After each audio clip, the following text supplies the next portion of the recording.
Thank you so much for joining us today for our webinar on employee engagement and productivity. This is a very highly requested topic, especially with so many of us working remotely during the pandemic.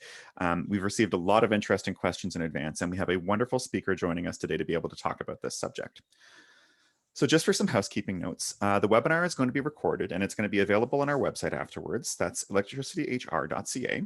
You can use the chat or the Q&A feature to ask questions of Teisha today. I'll be keeping track of them myself and moderating questions as they come through. And if you have any difficulty, you're welcome to reach out to me through the chat or through my email at hoslet@electricityhr.ca.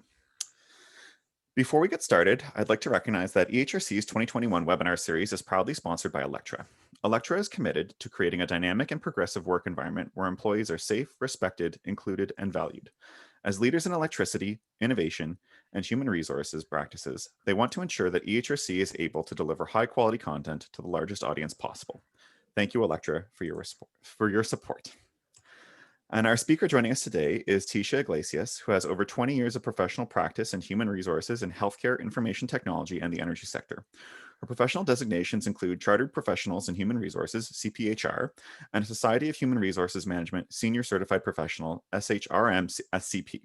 She leads a dynamic business partner team at the Alberta Electricity System Operator, AESO, with oversight of talent acquisition, goals, performance management, succession workforce planning, employee relations, and inclusion and diversity. An MRU alumni and a graduate from the University of Lethbridge, Teisha is a wife and mother. She strives to live a purpose-driven life, learn new things, and pay it forward to help others thrive. We are so thrilled you could join us today, Teisha. I'm going to stop sharing my screen and allow you to put your presentation up and hand it over to you.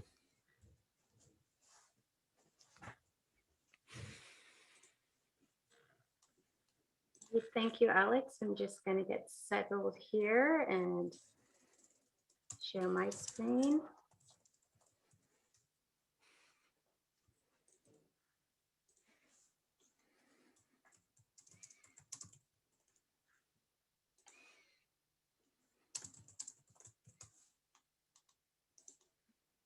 Okay, so I believe screen sharing is on. You're good to go. Good to go. Well, thank you again, Alex. Thank you for the introduction.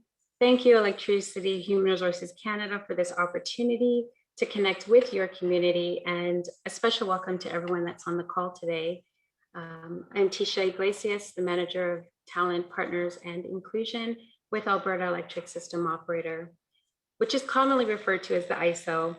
And I've been part of the ISO's People and Culture team for the past 8 years, and therefore have been connected to the work that has been going on in our organization around people, evolving our people practices and culture.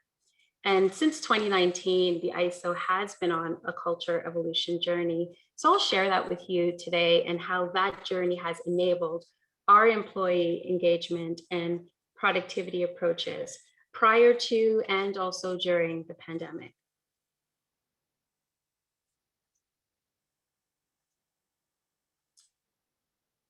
The ISO is an independent, not-for-profit agency of government that exists to ensure that the province has reliable and affordable power. We are located in Calgary, Alberta. 4 key areas of the ISO's mandates are connect customers to the grid, operate the grid to ensure supply meets demand every minute of every day, plan the transmission system for the future so Alberta's grid is ready as more power needs to travel from where it is generated to where it needs to be used, and develop and operate the wholesale electricity market.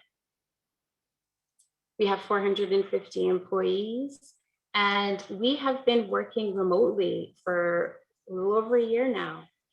We have about 50 employees in our organization who work on site depending on organizational support needs. You know, the electricity industry is being impacted by transformational change.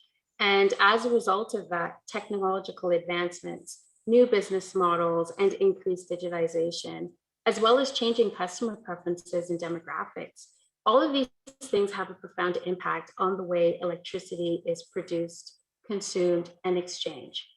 And these trends impact both the pace and the intensity of this industry transformation. And as a result, the ISO's 2019 to 2023 strategic plan has been focused all around shaping the transformation and doing that with these core strategic priorities of people, framework, technology.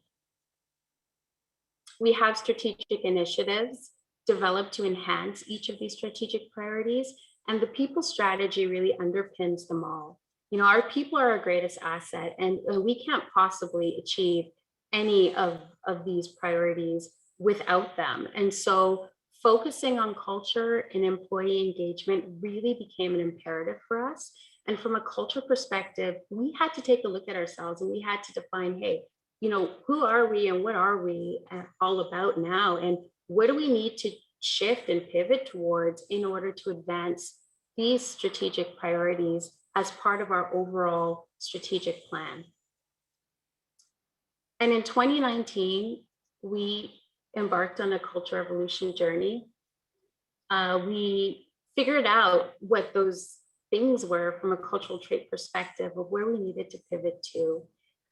And from an agile organization, which was a key focus in the face of industry transformation, we really felt that we had to be more human in some aspects. And from a trust perspective, this was about, for us, really promoting workplace flexibility and being able to have that capability within the organization for mobility, working from home, working on site, dressing for our day. Those were some things that really forged out of evolving to that culture of trust. Agility, we needed to adapt to change and do that quickly. You know, the transformation of the industry is happening and the pace of change is tremendous.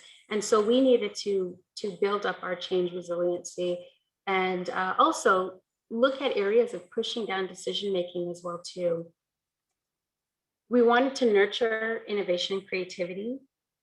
And as a result of that desire to nurture that, we also saw inclusion as being an imperative, with inclusion being that gateway for driving innovation and high performance.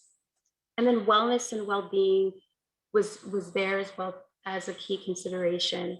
And so for us, the convergence of both our strategic priorities and our culture evolution really pointed us towards employee engagement. And for the ISO, employee engagement is all about how are we shaping and influencing meaningful employee experiences within our ISO community. So this has been core to our strategic initiatives around engagement and the productivity approaches that we've taken prior to and during the pandemic.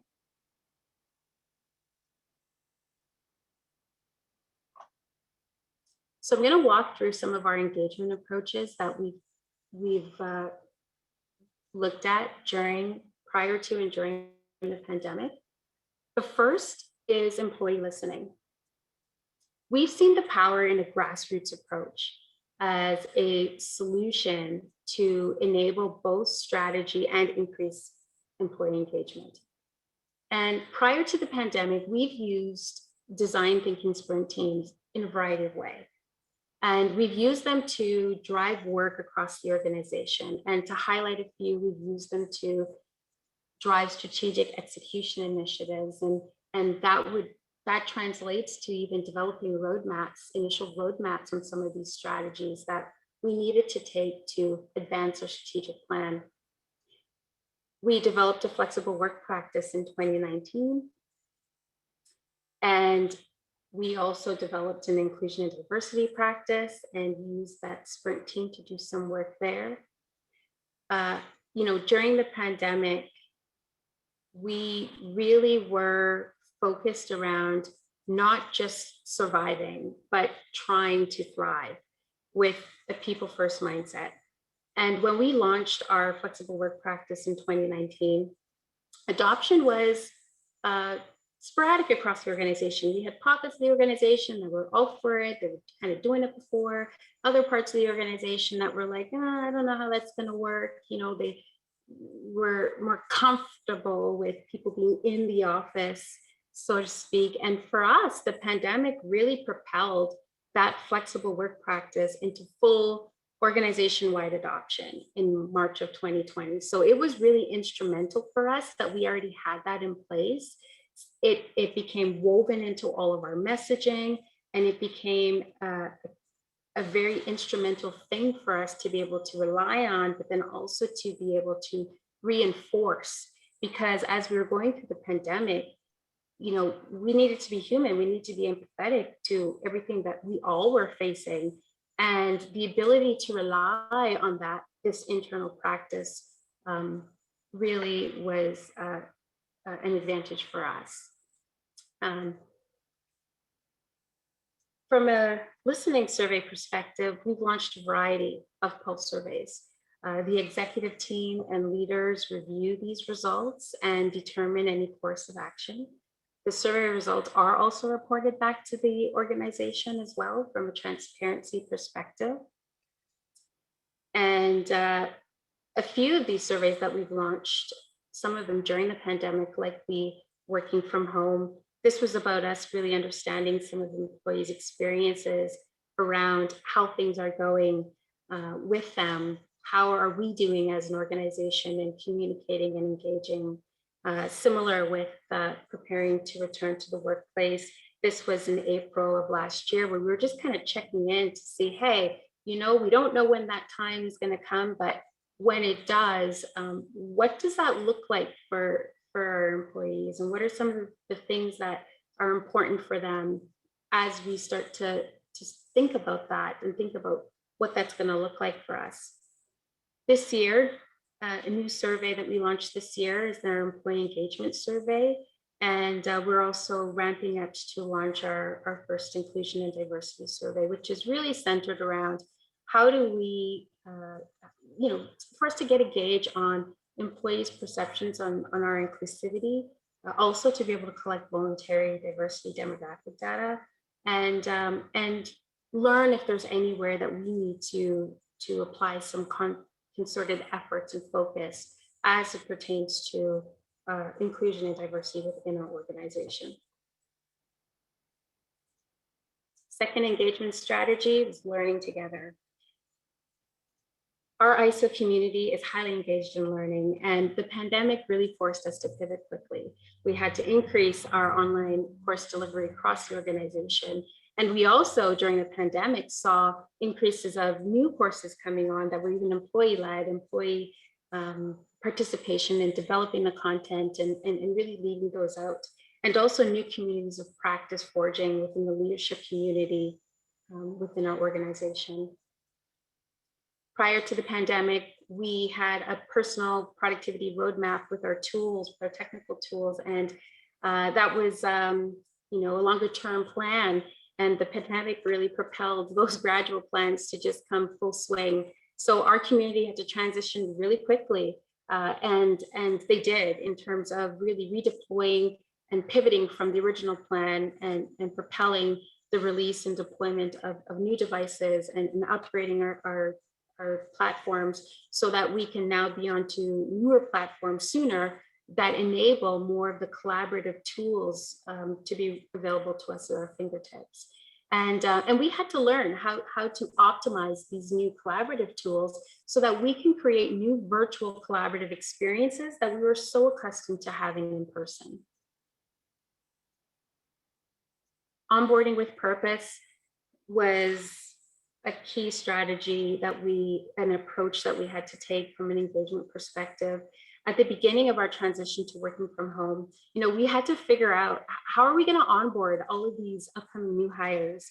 And it was truly a community effort to do that and to really ideate how to get everything done quickly, how to ensure that through the virtual onboarding experience, that we were still trying to create those meaningful connections, and so that first day experience really changed quite a bit from how it would have been if we were on the work site. And, but despite that, onboarding is critical. It's a critical employee experience for us. We wanted to ensure that the new hires joining our organization really felt confident in their decision to select us as their employer of choice. And that also tied into our thinking with regards to our student interns. We had presented these offers out to the students in January of last year, early last year, and we had to make that decision as to what were we going to do. And we decided to forge ahead and keep going forward and honor those offers, and we did. And what we did with the students is we leveraged again our desire to create these connections and created a cohort. We aligned all their start dates together. We created meet and greet experiences for them to get to know each other as a cohort. We also launched an internal Meet the Students campaign, something that we hadn't done before. And that was intended for the organization to be able to know who all our students were, where they're coming from a university perspective, what their majors were, be able to see their picture, because they would be popping up as new faces on a video chat or new names on a distribution list. We also engaged with our student interns last year, and they banded together and created a whole fun and an interactive celebration of Nikola Tesla's birthday last year. So it was a great group to tap into, to be able to engage with us as an organization as well too, outside of just their work that they were doing in their respective teams. Connecting as a community is also a key engagement approach. Given our desire for our ISO community to thrive during this pandemic, for us, we chose a few very specific things that we felt were really important for us to do. First and foremost, frequent and regular, clear messaging. If we didn't have an update, we still sent out a message on a regular basis, just reassuring our community of what we did know, and that informing that any changes of status, we will be updating them as soon as we could. And this was very key during well, quite frankly, through most of last year for sure, with regards to us living through the pandemic. And it still is important for us, and we are still doing that in messaging in a frequent, in a clear way. We also developed FAQs for leaders. Last year, we felt it was really important for us to provide with leaders with some just key things to keep reinforce the flexible work practice, reinforce that once we know things, we will communicate that. And also reinforcing that with the flexible work practice, it just really came with the fact that we have to be flexible in the sense of what we're all going through. Many people had other aspects of their life that they were also managing and dealing with through the pandemic. And, we had to be flexible with when people were working during the day, the need for people to really take these breaks and disconnect and take care of themselves as much as they are taking care of the work. We created a Thrive Together page on our intranet. So we had a central place for employees to go and find information, any information connected towards COVID-19, our updates, but we also infused other things on that site as well too. So it had also an abundance of additional resources promoting well-being and other resources that we would have had for tips and tricks, tips for productivity. Now we're working from our homes, and our homes may have not been configured for that to happen very comfortably. So, other things to provide our employees with resources to help them as we all navigated through this together. And additionally, we promoted well-being by hosting sessions for employees. We had a facilitator, a specialist who came in who teaches mental health, resiliency, and self-care. And this is something that we're keeping a very close eye on within our organization, and looking at other opportunities where we can continue to offer these types of sessions for our employees, where they can gain some tips, gain some tools. Many of our employees are not just seeking for this for themselves, but are also seeking these tips, seeking these tools for how they can help their families as well. Our CEO last year had sent out very regular messages. I believe last year it was almost a weekly thing, just so he can stay connected and keep connected with our organization. Now his messages are still very frequent. His messages are very transparent, very authentic. He weaves in what's happening in the organization. He weaves in spotlights on inclusion and diversity. And it's also another way for him to be able to connect with us across the org. He also hosts coffee chats, which are informal chats, as a way to connect with our employees around the organization. It's an opportunity to be able to just jump into the call if you're available, if you've got some time, and be able to also see others in the organization, others that you may have not seen in a long time or been able to connect with, and just catch up. Exchange stories, what's going on in everybody's lives right now, what are they doing, etc. So it's really a way for us to just kind of let our hair down, because one of the things that we lost out on with regards to our working from home is the capability to run into each other, at the work site, in the kitchen, in the elevator, in the lobby, here and there. So these types of experiences have been helpful for that. We've also had virtual town halls. We've maintained those, and we pivoted those real quickly. We've infused a variety of different things into our town halls, asking feedback from our employees of what they'd like to see, new things they'd like to see, and responding to that. We've encouraged teams to still engage in team building and pivoted to doing that in an online way as needed. And our teams have gotten very creative in the past year with new ideas and new things to do with their teams virtually. Also, our social club has been extremely active last year.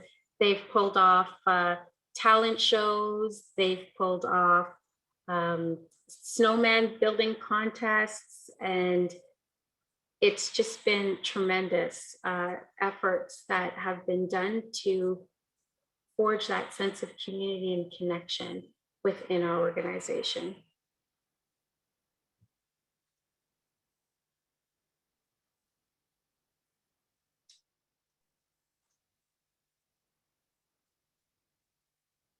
The other thing I'd like to point out with connecting as a community is our employee resource groups. We call them ERGs for short in our organization, and they've been a pillar of support for our employees. And in particular, we have a Powered Up Parents employee resource group, and there's been regular conversations throughout last year. There's been information sharing, posting on sites, connecting in, having these conversations and employee sharing conversations throughout the organization to support one another. We were all going through that as parents, and many just needed an outlet. They needed support. They needed to be able to talk out what they were going through and what they were experiencing, through restrictions, lockdowns, outbreaks, schools open, school closes, school opens again and closes again. So there's just a lot going on as we all were living through and experiencing. And through the employee resource group network, they've definitely been instrumental in fostering a lot of the employee sharing and storytelling. However, we've done that also through macro ways as well in our organization. Recently, we've launched Faces of the ISO campaign, which features lighthearted profiles, employees who volunteer to provide a unique insight into their lives and what they enjoy doing outside of their time at work. And as well, this year, our internal inclusion and diversity campaigns now we'll be featuring a spotlight on employees throughout the organization. So they will be sharing their own stories about why that particular celebration is personally meaningful to them.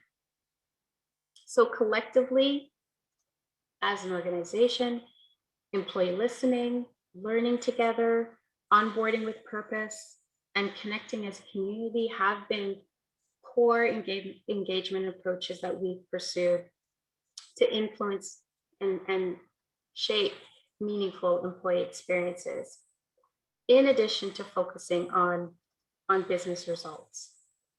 And from a productivity perspective, we've been focused on, as I've mentioned earlier, the workplace flexibility and really promoting that as that aligns with our culture of trust.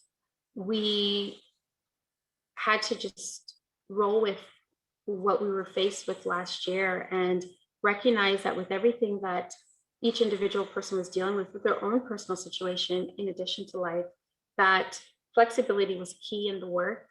And the messages even to leaders had to be, we have this workplace flexibility. We had messages even from our CEO that had sent, where he'd said that, look, right, we've got this workplace flexibility practice. Let's engage this. And let's also realize that as everybody's navigating through this pandemic and work and home, and it's all in the same place, that people might be working different hours throughout the day, taking breaks during the day, and that's okay, because that's what we're going to need to do. We all are going to need to do that at some point for ourselves as we go through this navigate through the pandemic together. And so really for us, we measured productivity on the results on our goals. How did we achieve from a corporate perspective, and how are people from an individual perspective? We also been looking at machine learning. From our pulse surveys, we're leveraging the machine learning that we get from our pulse surveys that provide some key focus areas where, as an organization, we might need to pay attention to. And that really presents opportunities for us. Let's look at that, let's unpack it, and let's try things, test and learn. It's not perfection. In order to foster that cultural trait of innovation and creativity, we need to be able to step out and try new things and try new ideas and see what happens. Trying to apply that growth mindset and learn from, okay, this worked incredibly well. Let's try to do that again. Or next time, what are we going to do differently, given that same approach or the same factors that are in place? Something new for us that we're exploring is organizational network analysis. We're using a small pilot to understand more fully the patterns of collaboration and interactions between people and the networks that are formed as a result of that in our organization. So this is very new for us. And leveraging collaborative tools, as I mentioned before, we were on older platforms before the pandemic. We had early challenges as a result of that with our ability to fully connect and collaborate. Once we moved on to newer platforms, we started to see quickly the ability for us to really engage with these new tools, and for those new tools to really help advance the work that we're trying to do. One of the things that we experienced organizationally that was a little bit of a pain point in the earlier months of the working from home is the fact that the ability to collaborate, we didn't have a good way to do that with the tools that we had. On site, we would be in the meeting room, we would be able to whiteboard, we would break out in a room and have individual conversations and then come back together and roundtable. And so we had to, once we started to get onto our new tools, leverage these new tools to enable a virtual collaborative experience to replace that which we were very much accustomed to having in person. So I'll just share with you some of our reflections when we look at prior to the pandemic, during the pandemic, and where we see ourselves, what's ahead of us in the future, and some of the opportunities that we see. And I'll use an analogy of a rose with regards to the things that we felt were successful for us during this pandemic. And even a little bit before, was around this whole concept of us thriving together, moving quickly as an organization across so many different teams that were all integral in making so many things happen, and really putting first the whole desire around shaping meaningful employee experiences.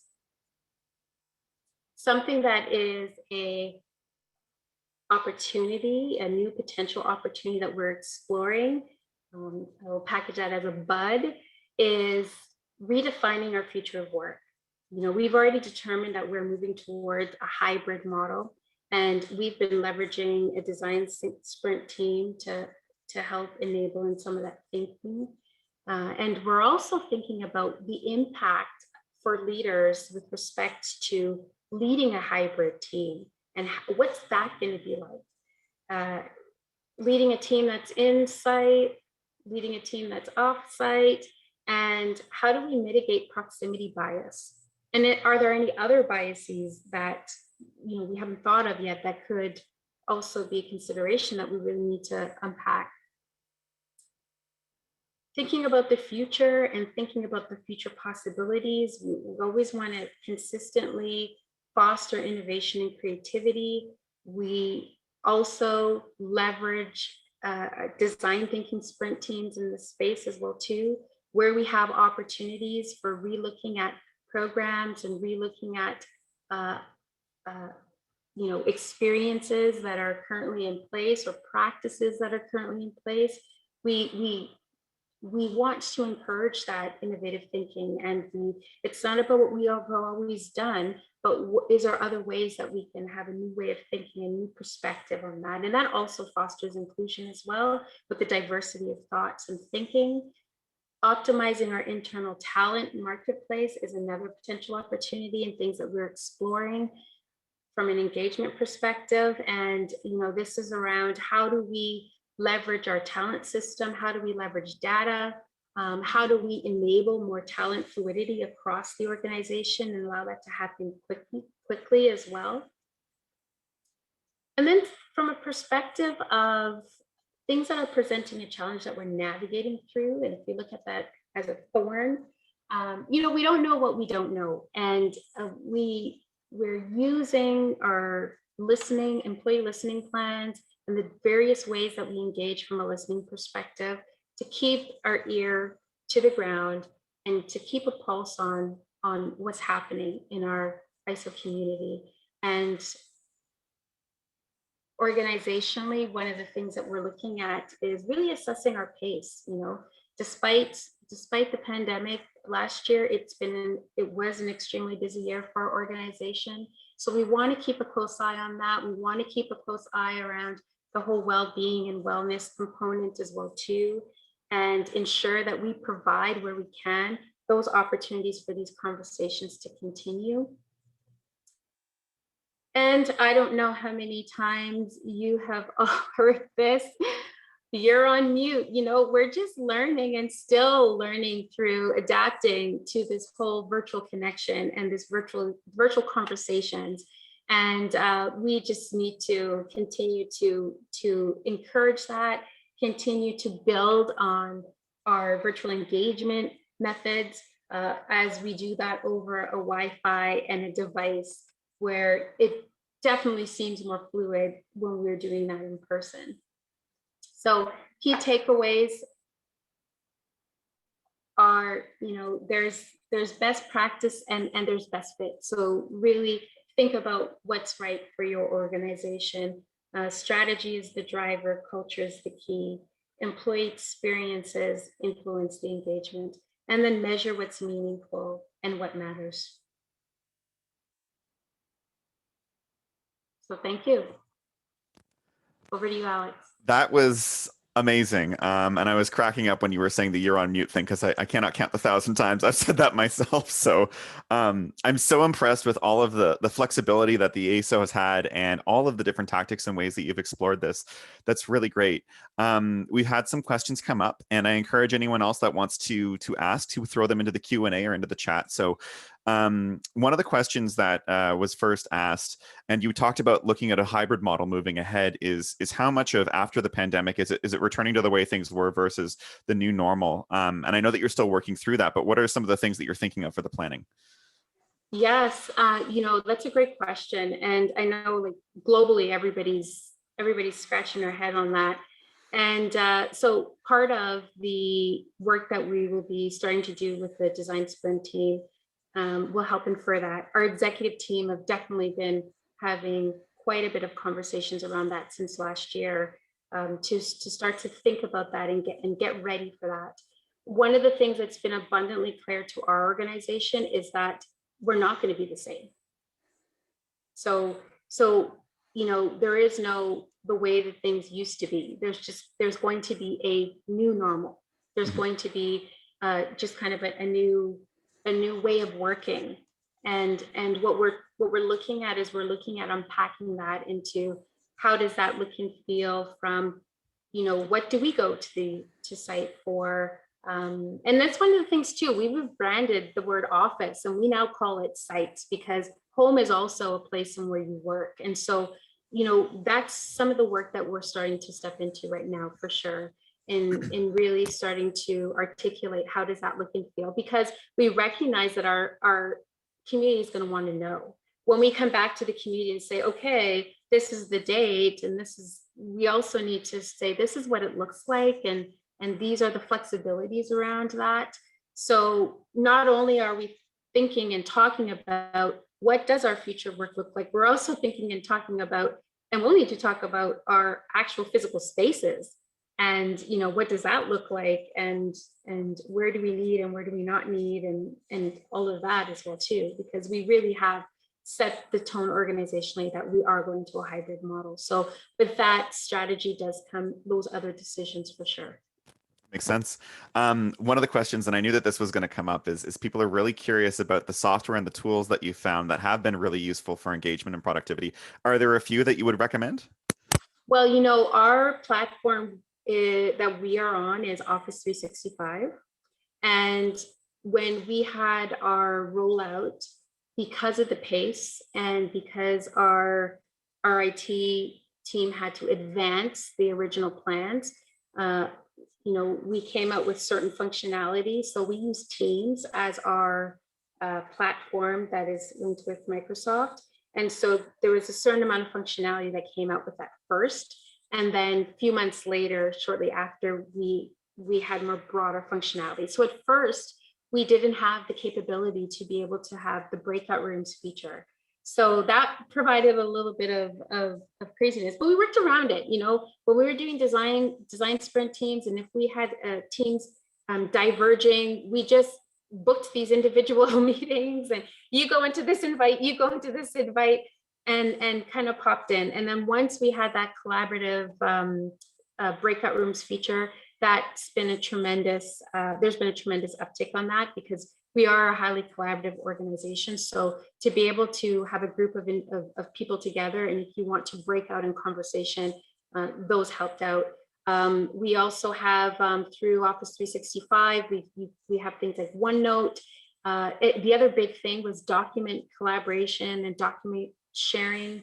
That was a huge win for us as well too. We did have SharePoint, and we do have SharePoint, but moving to this platform allowed more capability of being able to do more in a document, and collaborate and do what you needed to do quickly. Makes sense. One of the questions that we just got, and I know that this is one that I've seen come up a lot when you're managing remote workplaces, especially as opposed to on-site, and people may be working in the utilities where workplace health and safety is very always top of mind. So one of the questions that we have is in the concept of like office versus site. Now that you're working from home, if someone is to injure themselves when they're at home or do these other sorts of things, how do you handle these sorts of things now that you think of this hybrid workplace model? Has that come up? Do you have any strategies that you'd recommend? Yeah, well, with regards to the on-site, I believe that is definitely, sorry, on the on-home injury, right? Those are all key considerations as we look at our future of work, and really look at all of the facets of what that hybrid model is going to look like. So yeah, that's a stone that we need to unearth for sure, and think about how that's going to look and feel. And for our employees that are currently working on site, definitely we've applied a lot of, um, if you want to say, I won't say procedures, but we've put a lot of things in place to help to enable safety. The distancing protocols, because those are still recommended with regards to being in the workplace. No more than two people in an elevator, and really even just blocking who's coming into our work site. If it's not necessary, it doesn't need to happen, sort of thing. So, uh, from the internal perspective, for those that are on site right now, a lot of that work is in play. And yes, absolutely, it's part of our work on the hybrid model to uncover those other aspects.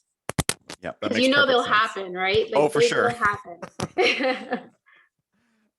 Yeah, so Oh yeah. one more question that I'll ask, and then we can wrap up for today, is because we've gotten a lot of questions about productivity, and I know that there's a lot of interest in this, and how do you balance this? And I really love your progressive view on measuring more of the outputs, and like, are the goals being met, and starting with that versus like time tracking, which is really good. But there's, you always want to lead with compassion and think of the Yeah. people and think of the team. You still have, the bottom line and the business goals and things like that. So how have you approached, any sorts of difficult conversations around productivity, especially when we know, like there's parents at home juggling kids, like people are under a lot of anxiety. What do you recommend as an approach to some of those harder talks? Yeah, the recommended approach is having very open conversations and discovery. You know, um, there are things that may be happening that the employee may not be sharing, that are uh, the reason why a leader is seeing performance degradate. But that's our approach. Our approach is performance management is, you manage those expectations, what you're seeing, what you're not seeing. But through this pandemic, recognize that, we might need to turn up our empathy meter a little bit more than maybe where depending on where the baseline is set for you individually. We just need to engage in that way. But we really have been promoting for leaders to really, and then if they're not sure, if they don't know how to approach it, they've got their business partners to connect in, and they've been instrumental also in helping coaching leaders through some of these conversations as well too.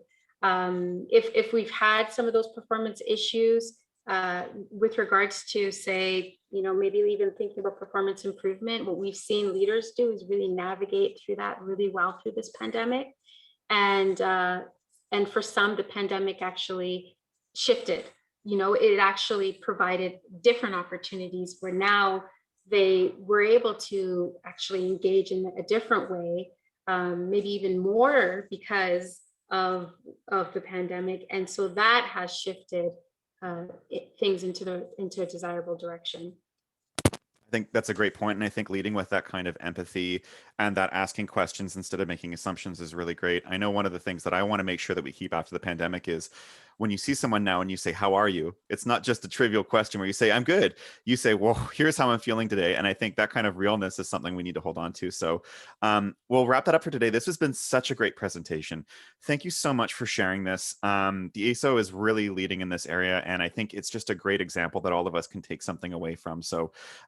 We've recorded this today. We'll be putting it up again soon, and we'll be sharing it with everyone that attended or didn't have a chance to attend today. So, Teisha, thank you again from EHRC.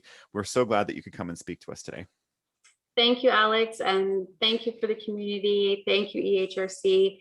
And Alex, if there's any other questions that perhaps we didn't get to in the chat that anybody would like to do a follow-up on, please let them know. You can connect them with me, and I'm happy to chat. Sounds great. Thank you again, and thank you all for joining us today. We look forward to seeing you at our next webinar. Everyone take care and stay safe.